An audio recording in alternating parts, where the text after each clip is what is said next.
Class 12 এর যে second semester আছে তাতে একটা অন্যতম গল্প যে ছুটি, এই গল্পটির সঙ্গে আমরা সকলেই কম বেশি পরিচিত। বিশেষ একটা বিখ্যাত গল্প রবীন্দ্রনাথ ঠাকুরের লেখা ছুটি। এখন এই গল্পের নামকরণ খুব ইম্পর্টেন্ট, যেটা পরীক্ষায় উম আগেও এসেছে অনেকবার অন্যান্য পরীক্ষাতে, এবং এবারের 11 এর সেকেন্ড সেমেস্টারে এই গল্পটা রয়েছে, এবং যেখানে এই নামকরণ কোশ্চেনটা খুবই গুরুত্বপূর্ণ। এরপরে কোশ্চেনটা আসতে পারে, সে বিষয়ে আমি একটু আলোচনা করে দিচ্ছি।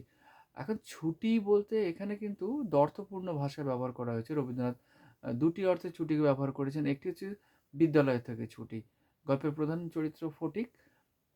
শেষ মুহূর্তে আমরা দেখি যে ফটিক আকুল হয়ে উঠেছে বাড়িতে চলে আসবে বলে মায়ের কাছে। সেই জন্য মামার কাছে বারবার আকুতি জানিয়েছে কবে স্কুলে ছুটি পড়বে। তো এখানে একটা বিদ্যালয় ছুটির কথা বলা হয়েছে, এবং দ্বিতীয় ছুটি যেটা গল্পের শেষে একদম দেখানো হয়েছে, ফটিকের অকাল মৃত্যু, যেটা কি রবীন্দ্রনাথ সরাসরি বলেননি।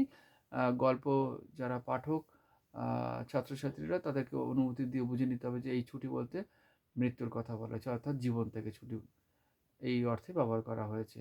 যে ফটিক দুরন্ত ছেলে, অশান্ত ছেলে, কিন্তু মনের দিক থেকে অনেক পরিষ্কার ছিল, এবং সে হঠাৎই আহ, মামার সঙ্গে কলকাতায় যাওয়ার পরিকল্পনা করে। আসলে পরিকল্পনাটা মামারই ছিল, এবং সেখানে গিয়ে ফটিক বুঝতে পারে সে এক যান্ত্রিক সভ্যতার খাঁচাকলে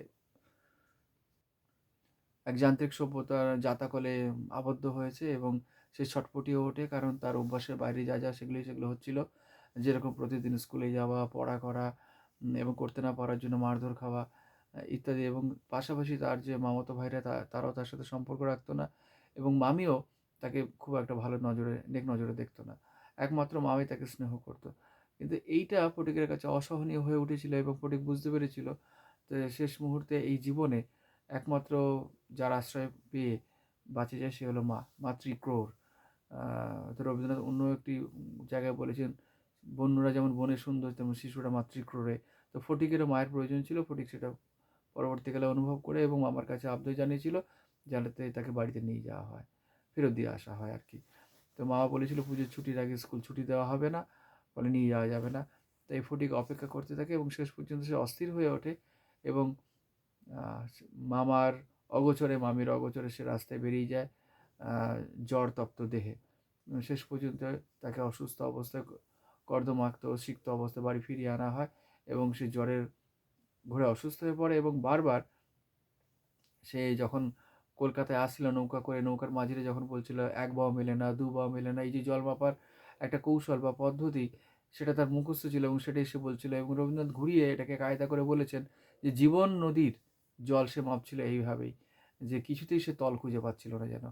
এবং মা যখন ছুটে আসে শেষ মুহূর্তে, তখন মাকে সে বলে যে মা আমার ছুটি হয়েছে, মা আমি বাড়ি যাচ্ছি মা। এই ছুটি এবং বাড়ি যাওয়া, এই দুটো কিন্তু প্রতীকী অর্থে ব্যবহার করা হয়েছে। কেন ছুটি মানে এখানে মৃত্যু, আর বাড়ি বলতে শেষ পর্যন্ত মায়ের কোলে ফিরে যাওয়া।